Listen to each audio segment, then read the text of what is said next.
Bonjour, je suis Caroline, chroniqueuse pour la pause zen sur Direct Jobs TV. Aujourd'hui, mon invité du jour est Frédéric. Il est hypnotiseur, hypnothérapeute. Frédéric, bonjour. Salut Caroline. Fred, est-ce que tu peux nous parler de ton parcours, te présenter un petit peu? Oui, bien sûr. Alors, je suis praticien en hypnose depuis maintenant 5 ans à l'Espace Santé du Bain-Pain sur Tourcoing. Je suis également instructeur en arts martiaux et praticien en soins énergétiques. Ouais, donc un parcours bien complet dans le bien-être. Tout à fait. Est-ce que tu peux nous en dire plus sur l'hypnose? Comment ça fonctionne? Alors, on a chacun un peu notre définition de ce qu'est l'hypnose. Je dirais que c'est un état dans lequel on peut interagir avec ses programmations, ses croyances, ses perceptions, au travers de suggestions. C'est en fait une autorisation qu'on s'accorde lorsqu'on décide de changer. Et donc on va amener la personne dans un état entre le réveil et le sommeil, qu'on appelle transe, et à l'aide d'outils dont on dispose, en fait, on va apporter les modifications nécessaires. D'accord. Donc tu parles de transformation de perception finalement. Comment on en vient à transformer cette programmation? Je peux te raconter une histoire, par exemple, un enfant qui vient avec ses parents et qui a donc une phobie des crocodiles. Que ce soit à la télévision, sous forme de dessin animé, le dessin juste à colorier du crocodile, même le bonbon Haribo, le crocodile, tu as connu ça? Et donc les parents ne comprenaient pas d'où venait cette problématique qui était vraiment très forte. Après un entretien où il n'y avait pas eu de déclencheur particulier, elle n'a pas été exposée à un crocodile, ou elle n'a pas lancé dans des crocodiles. On fait une première séance, et il y a mieux, mais c'est pas encore ça. On s'interroge de ce qui se passe, et donc avec un outil qu'on appelle la régression, on revient un peu vers l'arrière. Cette petite fille donc se retrouve dans une piscine. Elle veut sortir de la piscine, ça bloque, ça coince. Elle essaye, elle n'arrive pas, elle commence à paniquer, elle commence à avoir peur. L'épuisement, quand on est petit, qu'on est dans l'eau, tu sais. Le papa arrive en entendant les cris de son enfant, sort l'enfant en se tournant. Cet enfant voit la piscine, et qu'est-ce qu'elle voit sur la piscine?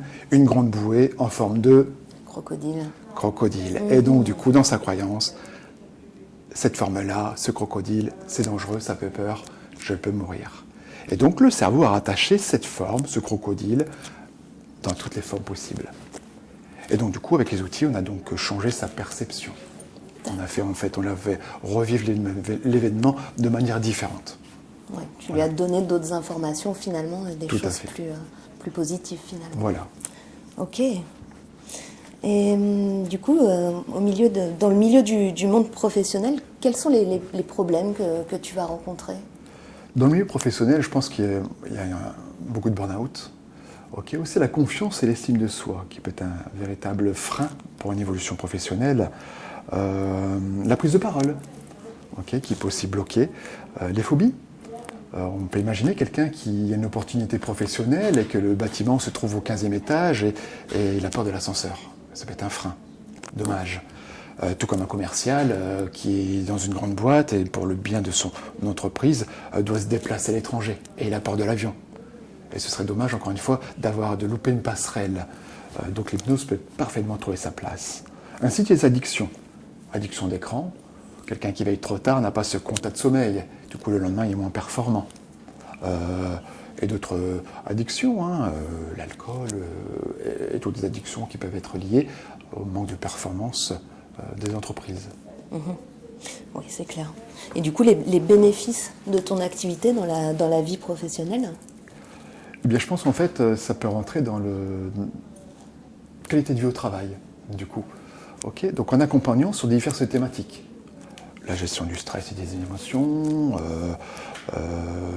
quoi d'autre, des traumatismes liés à des expériences passées. Par exemple, quelqu'un qui a une très mauvaise expérience passée, du coup, il se réintégrer dans une société, dans une entreprise, créer des liens avec les autres est difficile. Et donc, du coup, ça peut prendre sa place, par exemple. Oui, tout à fait. Et concrètement, du coup, toi, tu aides comment tes consultants à gérer leurs difficultés dans le travail? Alors, au travers, par exemple, de l'auto-hypnose. Okay, j'anime des ateliers d'auto-hypnose, ce qui permet les gens de s'isoler quand ils en ont besoin, à un très court moment, retrouver un état qui permettraient de retrouver de la sérénité, un peu plus de confiance. Si par exemple on doit présenter un gros dossier, du coup on est un peu stressé, et juste retrouver cet état de sérénité permet du coup de passer un dossier de meilleures conditions. De prendre de la hauteur aussi sur ses collègues, prendre trop à cœur des petites réflexions qui parfois sont juste maladroites, mais du coup qu'on interprète comme « Ah, mon Dieu !» Tu vois, tout ça. Oui. Mais tu peux aussi, donc tu parles d'atelier d'auto-hypnose, tu peux aussi accompagner avec de l'hypnose de façon, enfin, pour les personnes en particulier, de façon individuelle. Oui, donc en fonction des thématiques, de l'objectif, effectivement, certains demanderont un suivi un peu plus régulier. En sachant que l'hypnose reste une thérapie brève, donc on n'est pas parti sur des mois ou des années de thérapie. Oui. Voilà. C'est vrai qu'on parle beaucoup des risques psychosociaux dans les entreprises. Y a-t-il des moyens efficaces pour lutter contre ces risques ?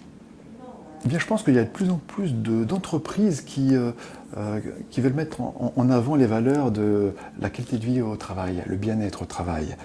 Et donc je pense qu'il y a beaucoup de disciplines qui pourraient pleinement trouver leur place pour aider les collaborateurs à se sentir mieux. Par exemple avec l'hypnose, juste avec des ateliers de gestion de stress, en les accompagnant dans diverses problématiques énoncées précédemment, et bien du coup qu'est-ce qu'on crée ? On crée du coup de l'engagement du collaborateur. Il est plus concentré, c'est les plus concentrés, les plus performants, et du coup aussi la rétention de talent. Parce que du coup les gens qui se sentent bien dans leur entreprise n'ont pas spécialement envie de la quitter. C'est sûr, c'est clair. Et il y a des petits exercices qu'on peut pratiquer au quotidien pour mieux gérer le stress, l'anxiété, un peu les maux du siècle. Oui, donc au-delà des exercices d'auto-hypnose, par exemple, il y a aussi des exercices de respiration, qu'on appelle aujourd'hui cohérence cardiaque. Quand on a des émotions fortes, on respire différemment. Donc simplement en reprenant le contrôle de sa respiration, eh bien déjà on change ses sensations intérieures. Et parfois c'est simplement suffisant. Est-ce que tu sens que tu as eu plus de consultants depuis la crise liée à la Covid ?